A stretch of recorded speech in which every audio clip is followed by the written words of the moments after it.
seorang Abdullah bin Amru bin Al-As, seorang lagi Abdullah bin Umar. Hadis ini daripada Abdullah bin Amru bin Al-As.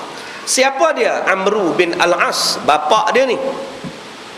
Amru Al-As ialah seorang sahabat Nabi yang memeluk Islam selepas pembukaan kota Mekah. Ada dua orang sahabat Nabi yang bila Rasulullah buka kota Mekah, mereka tidak masuk Islam di Mekah. Malah mereka melarikan diri daripada Mekah kerana bimbang Rasulullah akan membunuh mereka. Seorang bernama Amru bin Al-As, seorang lagi bernama Khalid bin Walid. Dua orang ini adalah panglima besar orang-orang kafir Quraisy yang mengetuai peperangan menentang Rasulullah di dalam peperangan Uhud. Mereka lah yang jadi leadernya, menentang Islam, menentang Rasulullah dalam peperangan Uhud. Sehinggalah 70 orang sahabat Nabi mati syahid dalam peperangan Uhud, termasuklah Hamzah bin Abdul Muttalib dan Abdullah bin Jahshin. Siapa yang menjadi kepala peperangan itu? Yang menjadi kepala dalam peperangan itu ialah Khalid Al-Walid dan Amru Al-As. Bila Nabi Muhammad datang ke Mekah untuk menawan kota Mekah dan mengislamkan kota Mekah, Nabi kata, siapa yang nak selamat, sila ke rumah Abu Sufyan, aku takkan apa-apakan dia. Maka dalam keadaan yang sangat aman, Islam masuk dalam kota Mekah. Setitik darah pun tak tumpah.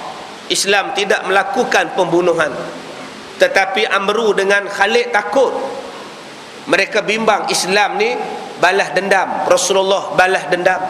Sedangkan Rasulullah dan Islam bukan pembalas dendam.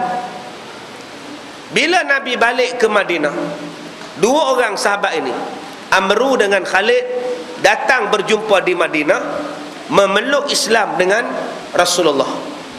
Bila mereka Islam dengan Rasulullah, Khalid Al-Walid terus dilantik menjadi jeneral perang, menggantikan jeneral yang lain. Khalid jadi panglima perang, termasuklah dengan Amru Al-As menjadi sahabat Nabi. Daripada musuh bertukar menjadi sahabat. Di zaman Abu Bakar wafat, di zaman Abu Bakar menjadi khalifah, Amru Al-As menjadi sahabat biasa. Tetapi di zaman Umar Al-Khattab, di zaman Umar, Amru Al-As dinaikkan pangkat. Daripada sahabat biasa, dia diamanahkan untuk menyebarkan Islam di negeri Mesir. Dan orang yang mula-mula menyebarkan Islam di negeri Mesir ialah Amru bin Al-As. Dialah yang bawa Islam ke negeri Mesir. Tuan-tuan bayangkan berapa juta dah rakyat negeri Mesir. Di Kahirah saja sekarang ni ada 70 juta. Kahirah saja, belum seluruh Mesir. Baru Kahirah aja 70 juta orang. Zaman sekarang 1400 tahun yang lepas tak jatuh bilion. 1 million, 1 billion contohnya. 1 billion itu Islam. Pahalanya dapat pada siapa? Pada Amru Al-As. Sebab Amru yang mengislamkan negeri Mesir. Dialah orang yang mula-mula membina masjid di Mesir.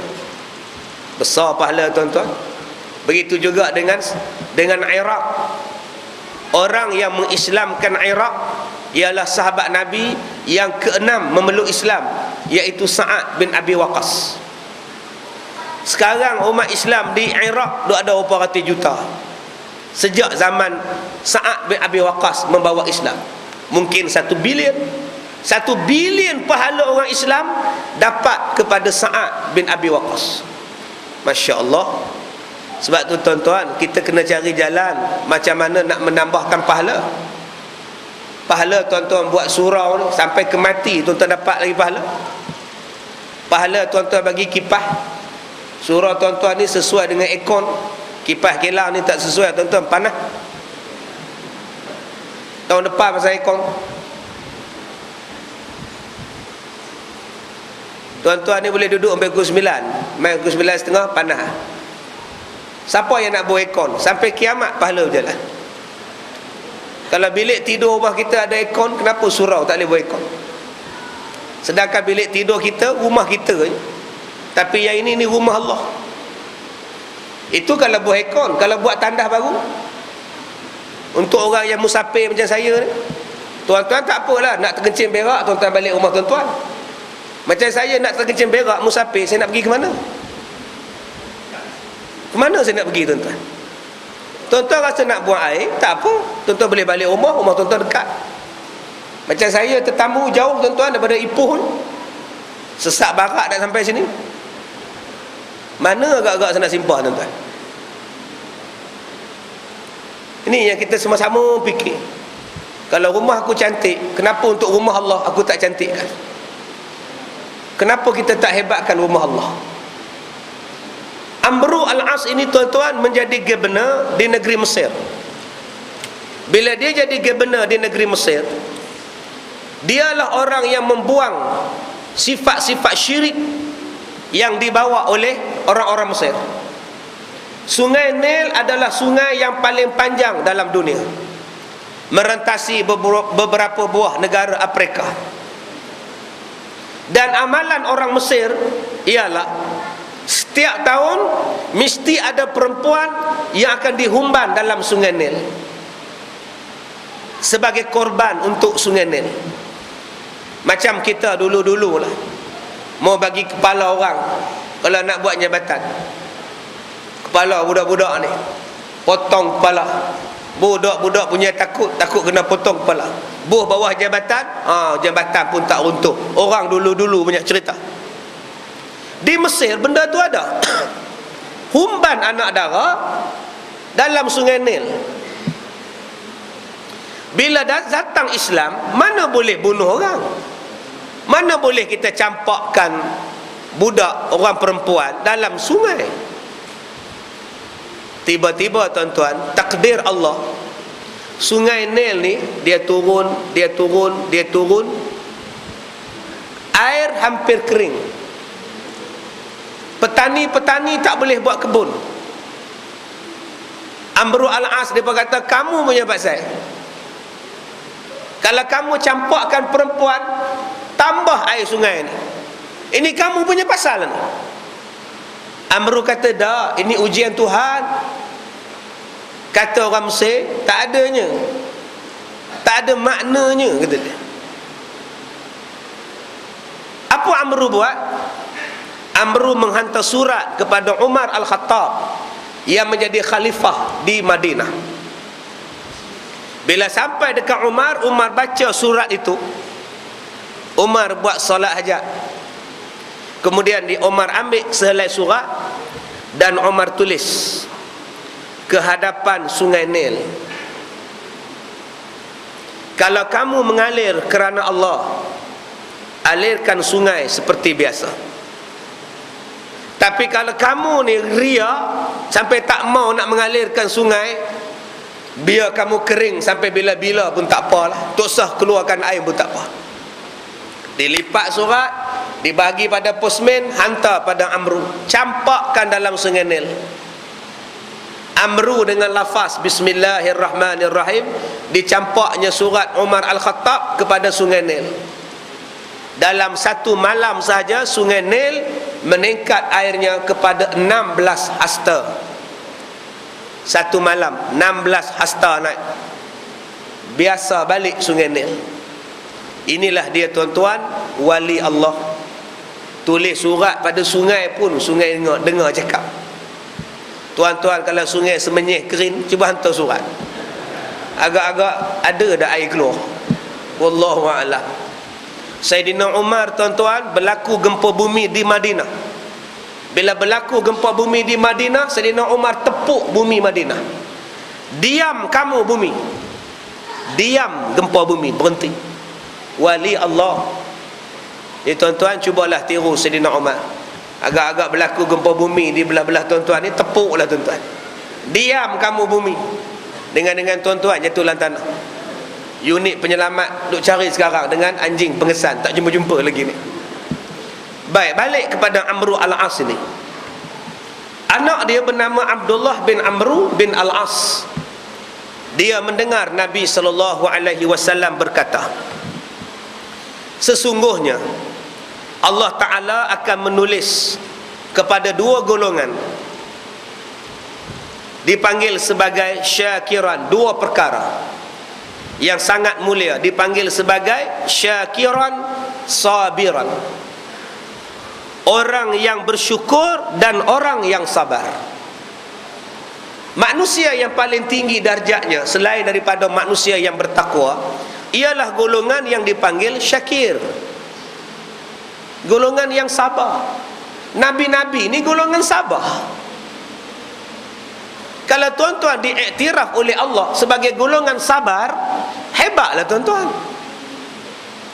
Nabi Yahya dipancung kepalanya hanya kerana menegur raja yang berkahwin dengan anak tiri.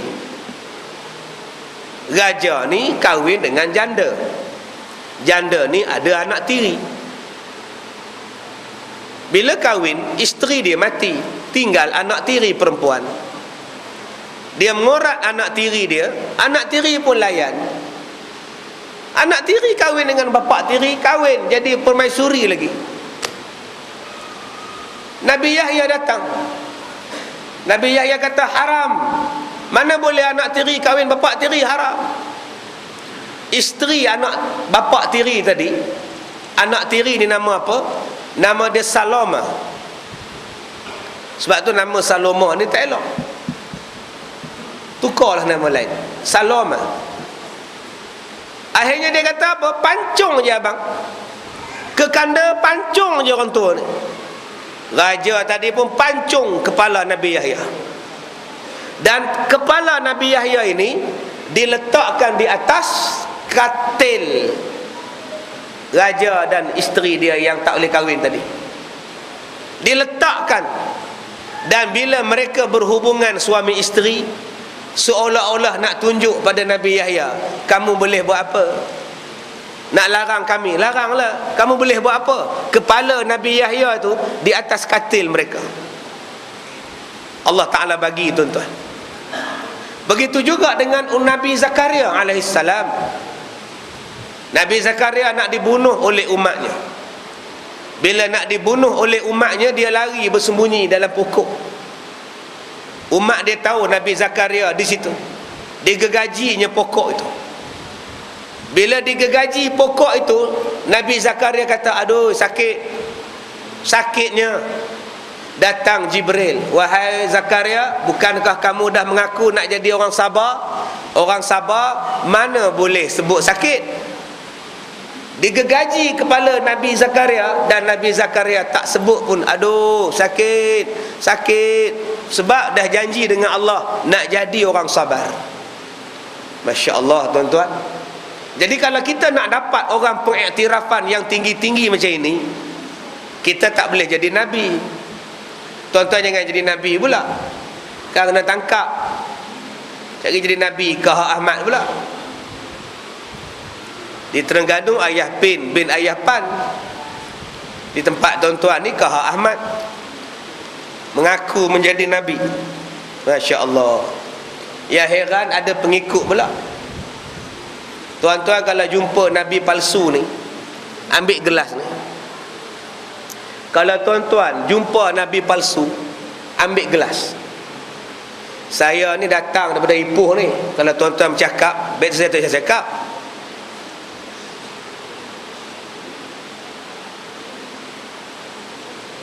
Saya main teruk tuan-tuan, 7 pagi saya main. 7 pagi tadi saya klinik solat di Masjid Setiawan. Daripada Setiawan saya ikut jalan Kuala Selangor,